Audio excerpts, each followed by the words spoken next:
Hello friends, कैसे हैं आप सभी लोग। उम्मीद करते हैं कि आप सभी लोग बहुत अच्छे होंगे। तो फ्रेंड्स, आज का हमारा टॉपिक है कि जीके जीएस के इम्पोर्टेंट एमसीक्यूज़। तो आज हम आपके लिए जीके जीएस के टॉप 30 क्वेश्चन लेकर आए हैं, जो आपके लिए बहुत ही हेल्प करेंगे और उम्मीद करते हैं कि हमारी वीडियो आपके लिए बहुत ही हेल्पफुल होगी। तो फ्रेंड्स, वीडियो आपको पसंद आए तो वीडियो को लाइक, सब्सक्राइब और शेयर ज़रूर करें। तो चलिए फ्रेंड्स, क्लास स्टार्ट करते हैं आज के पहले क्वेश्चन के साथ। सबसे पहले आपके सामने तिरंगा से ओपन करते हैं, तो जय हिंद का नारा लगाएंगे। आगे बढ़ते हैं आज के पहले क्वेश्चन के साथ। तो आज का पहला क्वेश्चन है कि भारत का राष्ट्रगान सर्वप्रथम किसने गाया था। तो भारत का राष्ट्रगान सर्वप्रथम किसने गाया था। तो भारत का राष्ट्रगान जो है सर्वप्रथम, ये हमारी सरला देवी ने गाया था। ऑप्शन नंबर सी इसका राइट आंसर हो जाएगा। ठीक है, तो चलिए फ्रेंड्स आगे बढ़ते हैं। अगला क्वेश्चन है कि संविधान सभा में कुल कितनी महिलाएं थीं। तो संविधान सभा में आपको बताना है कि कुल कितनी महिलाएं थीं। तो इस क्वेश्चन का राइट आंसर हो जाएगा ऑप्शन नंबर ए, संविधान सभा में कुल 15 महिलाएं थीं। ठीक है फ्रेंड्स, तो उम्मीद करते हैं आपको क्वेश्चन बहुत ही अच्छे से समझ में आ रहे होंगे। चलिए आगे बढ़ते हैं फ्रेंड्स। आज का अगला क्वेश्चन है कि पहली ज्ञात लेखन प्रणाली किस देश से संबंधित है। तो जो पहली ज्ञात लेखन प्रणाली है वो किस देश से संबंधित है। तो इस क्वेश्चन का राइट आंसर हो जाएगा ऑप्शन नंबर सी, सुमेरिया। तो जो हमारी पहली ज्ञात लेखन प्रणाली है वो हमारी सुमेरिया देश से संबंधित है। ठीक है, चलिए आगे बढ़ते हैं फ्रेंड्स। आज का अगला क्वेश्चन है कि दिल्ली स्थित राष्ट्रीय स्टेडियम को पहले इस नाम से जाना जाता था। अर्थात जो दिल्ली में स्थित है अभी राष्ट्रीय स्टेडियम जो दिल्ली में स्थित है उसे पहले किस नाम से जाना जाता था। तो इस क्वेश्चन का राइट आंसर हो जाएगा option number C, Irwin stadium. ठीक है फ्रेंड्स, तो दिल्ली में जो स्थित राष्ट्रीय स्टेडियम है इसको पहले इरविन स्टेडियम जाना जाता था, इरविन स्टेडियम के नाम से जाना जाता था। चलिए आगे बढ़ते हैं फ्रेंड्स। आज का अगला क्वेश्चन है कि विक्रमादित्य की उपाधि सर्वप्रथम किस शासक ने धारण की थी। शासन नहीं होगा फ्रेंड्स, यहाँ पर शासक होगा, यानी विक्रमादित्य की उपाधि सर्वप्रथम किस शासक ने धारण की थी। तो इस क्वेश्चन का राइट आंसर हो जाएगा ऑप्शन नंबर बी, चंद्रगुप्त ने। यहाँ पर दो ऑप्शन एक जैसे हो गए हैं फ्रेंड्स, तो आप कन्फ्यूज ना हो। ऑप्शन नंबर बी इसका राइट आंसर हो जाएगा, चंद्रगुप्त। ठीक है, चलिए आगे बढ़ते हैं फ्रेंड्स।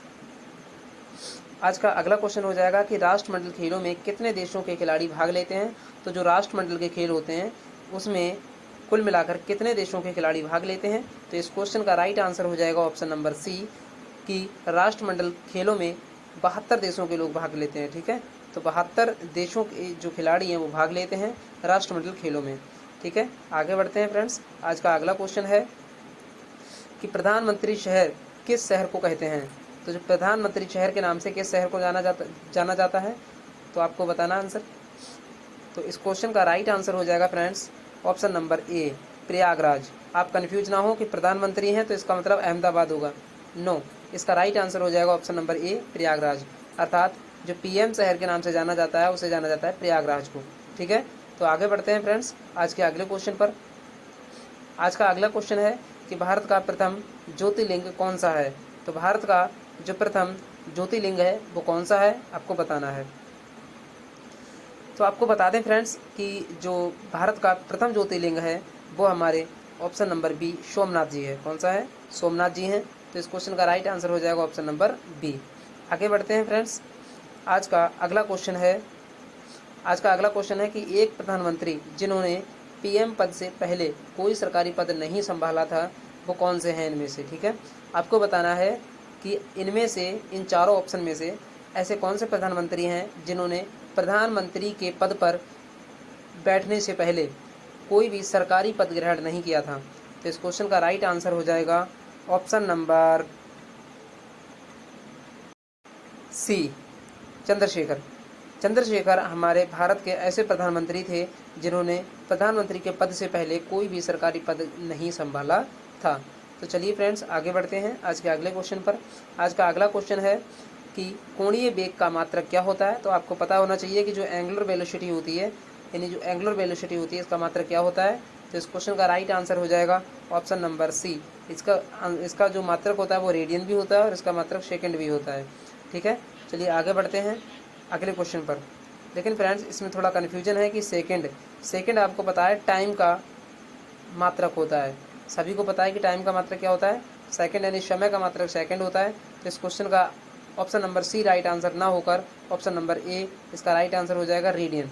ठीक है, चलिए आगे बढ़ते हैं। आज का अगला क्वेश्चन है कि शार्क का स्थापना दिवस कब मनाया जाता है, अर्थात शार्क की स्थापना कब होती है। तो शार्क की स्थापना कब हुई थी, तो शार्क की स्थापना ऑप्शन नंबर डी 1985 में हुई थी। ठीक है, तो शार्क की स्थापना कब हुई थी, 1985 में। आप ऐसे ध्यान रख लेंगे कि शार्क में कितने लेटर हैं, तो 1 2 3 4 5 यानी कि 5 लेटर हैं, तो लास्ट में क्या आ रहा है, 5 आ रहा है। तो 1985 में शार्क की स्थापना होती है। ठीक है, आगे बढ़ते हैं फ्रेंड्स। आज का अगला क्वेश्चन है कि नियोग किस स्थान का लोकगीत है। नियोग जो है, नियोग वो किस स्थान का लोकगीत है। तो इस क्वेश्चन का राइट आंसर आपको बताना है कि नियोग किस स्थान का लोकगीत है। तो आपको बता दें, इस क्वेश्चन का राइट आंसर हो जाएगा ऑप्शन नंबर ए कि नियोग जो है वो अरुणाचल प्रदेश का राष्ट्रगीत है। अरुणाचल प्रदेश का राष्ट्रगीत है कौन सा, नियोग। ठीक है फ्रेंड्स, चलिए आगे बढ़ते हैं। आज का अगला क्वेश्चन है कि सिलिका का सूत्र क्या होता है। सिलिका का जो रासायनिक सूत्र होता है वो क्या होता है, अर्थात यहाँ पर सिलिका ना होकर हम यहाँ इसे सिलिकॉन ऑक्साइड बोलेंगे कि सिलिकॉन ऑक्साइड का रासायनिक सूत्र क्या होता है। तो सिलिकॉन ऑक्साइड का रासायनिक सूत्र होता है SiO2। ठीक है, ये सिलिकॉन ऑक्साइड का रासायनिक सूत्र होता है। तो ऑप्शन नंबर डी इसका राइट आंसर हो जाएगा, यहाँ पर सिलिकॉन ऑक्साइड होगा। ठीक है, आगे बढ़ते हैं फ्रेंड्स। अगला क्वेश्चन है कि वर्ल्ड प्रेस फ्रीडम इंडेक्स कौन सी संस्था जारी करती है। तो वर्ल्ड प्रेस फ्रीडम इंडेक्स की जो संस्था है वो कौन सी है। तो इस क्वेश्चन का राइट आंसर हो जाएगा option number A, without borders. ठीक है, आगे बढ़ते हैं अगले क्वेश्चन पर। आज का अगला क्वेश्चन है कि नाइक्रोम का उपयोग क्या बनाने में होता है।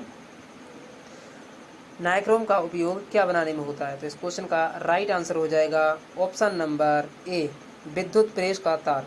जो विद्युत प्रेस का तार होता है उसको बनाने में हम नाइक्रोम का प्रयोग करते हैं। ठीक है, तो नाइक्रोम का उपयोग कहाँ करते हैं हम, विद्युत प्रेस का तार बनाने में। ठीक है, जो इलेक्ट्रिक आयरन वायर होता है उसको बनाने में हम नाइक्रोम का प्रयोग करते हैं।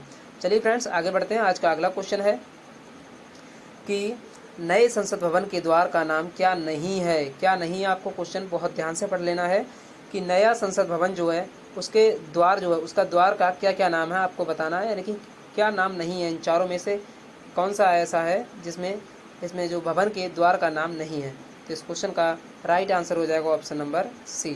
ठीक है, हम आपको बता दें कि जो अभी नया संसद बना है हमारा नई दिल्ली में, तो इसमें जो द्वार बना हुआ है इसके द्वार के अलग अलग नाम हैं। जैसे इसके द्वार का नाम ज्ञान द्वार भी कहते हैं, उसे शक्ति द्वार भी कहते हैं, इसे कर्म द्वार भी कहते हैं। ठीक है, तो शक्ति द्वार, कर्म द्वार और ज्ञान द्वार इसका नाम है, लेकिन मयूर द्वार इसका नाम नहीं है नए संसद भवन के द्वार का। ठीक है, तो इस क्वेश्चन का राइट आंसर हो जाएगा ऑप्शन नंबर सी। चलिए आगे बढ़ते हैं फ्रेंड्स। आज का अगला क्वेश्चन है कि संयुक्त राष्ट्र वन्य जीव दिवस कब मनाया जाता है। तो जो संयुक्त राष्ट्र वन्य जीव दिवस है वो कब मनाया जाता है।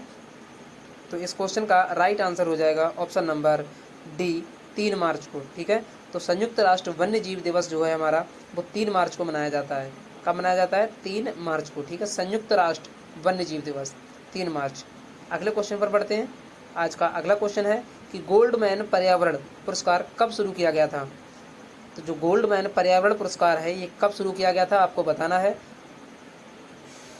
तो इस क्वेश्चन का राइट आंसर हो जाएगा फ्रेंड्स ऑप्शन नंबर ए, 1989 को गोल्डमैन पर्यावरण पुरस्कार की शुरुआत की गई थी। ठीक है, तो गोल्डमैन पर्यावरण पुरस्कार की शुरुआत कब की गई थी फ्रेंड्स, तो 1989 में की गई थी। ओके, चलिए नेक्स्ट क्वेश्चन पर बढ़ते हैं। अगला क्वेश्चन है कि हाउ ऑफ प्ले गोल्फ किसकी रचना है। हाउ ऑफ प्ले गोल्फ किसकी रचना है। तो हाउ आई प्ले गोल्फ ये किसकी रचना है आपको बताना है। तो इस क्वेश्चन का राइट आंसर हो जाएगा option number C, Tiger Woods की रचना है हाउ आई प्ले गोल्फ। ठीक है, तो इसको याद कैसे रखेंगे, तो याद करने की ट्रिक है कि हाउ जब किसी के सामने टाइगर आ जाता है, जब हम किसी टाइगर को देख लेते हैं, तो हमारे मन में क्या निकलेगी, डर के मारे, यानी कि डर की वजह से हमारे मन में क्या उत्पन्न होगा, हाउ, डर, यानी कि हाउ आई। तो इसीलिए हम टाइगर को किससे याद रखेंगे, हाउ से।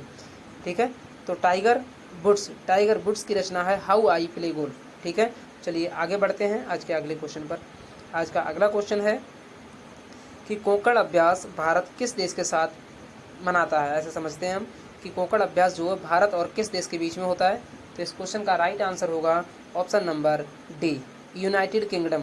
यूनाइटेड किंगडम जो है, यूनाइटेड किंगडम के साथ भारत जो है कोंकण अभ्यास मनाता है। ठीक है, तो कोंकण अभ्यास भारत और किस देश के बीच में होता है, तो यूनाइटेड किंगडम के बीच में होता है कोंकण। ठीक है, चलिए अगले क्वेश्चन पर बढ़ते हैं। आज का अगला क्वेश्चन है कि राष्ट्रीय केला अनुसंधान केंद्र कहाँ पर स्थित है। तो आज का अगला क्वेश्चन है कि राष्ट्रीय केला अनुसंधान केंद्र कहाँ पर स्थित है। तो इस क्वेश्चन का राइट आंसर हो जाएगा ऑप्शन नंबर ए, तिरुचिरापल्ली। जो तिरुचिरापल्ली है, तिरुचिरापल्ली जो केरल में स्थित है, ये राष्ट्रीय केला अनुसंधान केरल में स्थित है। और केरल में कौन से स्थान पर स्थित है, तो तिरुचिरापल्ली में स्थित है। ओके फ्रेंड्स, तो चलिए अगले क्वेश्चन पर बढ़ते हैं फ्रेंड्स। आज का क्वेश्चन नंबर 23 है कि कंप्यूटर विज्ञान का जनक किसे माना जाता है। इस क्वेश्चन में आप लोग जरूर कंफ्यूज होंगे कि कंप्यूटर विज्ञान का जनक किसे माना जाता है। तो इस क्वेश्चन का राइट आंसर हो जाएगा option number C, Alan Turing. हमें पता है, आप सभी लोगों ने चार्ल्स बेबेज को बताया होगा। तो इस क्वेश्चन का राइट आंसर है एलन ट्यूरिंग। एलन ट्यूरिंग को कंप्यूटर विज्ञान का जनक माना जाता है। यहाँ पर केवल कंप्यूटर का जनक अगर पूछा जाता तो हो जाते हमारे कौन, चार्ल्स बेबेज, लेकिन केवल कंप्यूटर विज्ञान पूछा है, इसीलिए हम क्या बोलेंगे, एलन ट्यूरिंग। एलन ट्यूरिंग को कंप्यूटर विज्ञान का जनक कहा जाता है। चलिए आगे बढ़ते हैं फ्रेंड्स। मसाला उत्पादन से संबंधित कौन सी क्रांति है। यहाँ पर सॉरी, उत्पादन हो गया, यहाँ पर उत्पादन लिखना चाहिए था, टाइप राइटर ने गलती कर दी है। तो मसाला उत्पादन से संबंधित कौन सी क्रांति है। तो इस क्वेश्चन का जो राइट आंसर हो जाएगा वो हो जाएगा ऑप्शन नंबर बी, बादामी क्रांति। बादामी क्रांति को हम मसाला उत्पादन क्रांति से संबंधित है। ठीक है, तो मसाला उत्पादन से कौन सी क्रांति संबंधित है, तो बादामी क्रांति। आप ऐसे ध्यान रख सकते हैं कि बादाम आपके मसालों में पड़ते नहीं पड़ते हैं, पड़ते हैं, इसीलिए बादाम मसालों की तरह यूज करते हैं। तो मसाले बादाम क्रांति किससे संबंधित है, तो मसाला उत्पादन से संबंधित है। ओके फ्रेंड्स, आगे बढ़ते हैं फ्रेंड्स। आज का अगला क्वेश्चन है कि मैसेटा का पठार कहाँ स्थित है। तो मैसेटा का पठार कहाँ स्थित है, ये आपको बताना है।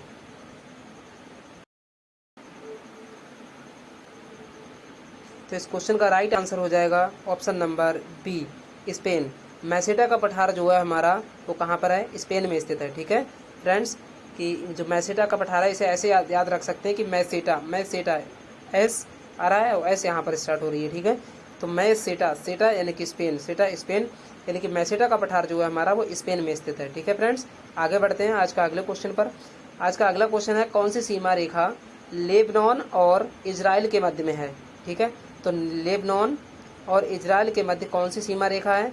तो इस क्वेश्चन का राइट आंसर आपको बताना है। इस क्वेश्चन का राइट आंसर हो जाएगा friends option number D, blue line रेखा। ठीक है, जो ब्लू लाइन है, ब्लू लाइन जो है हमारी लेबनान और इजराइल देश के मध्य है। ये दो देश हैं, लेबनान और इजराइल।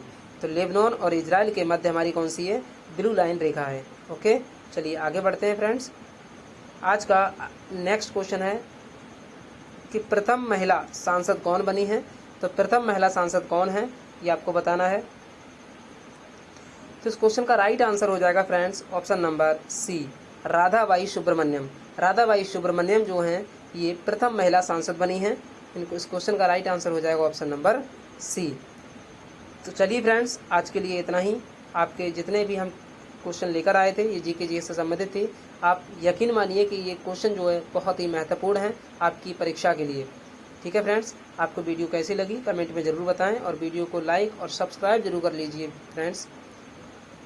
ठीक है, तो चलिए आज की क्लास को यहीं पर समाप्त करते हैं। धन्यवाद।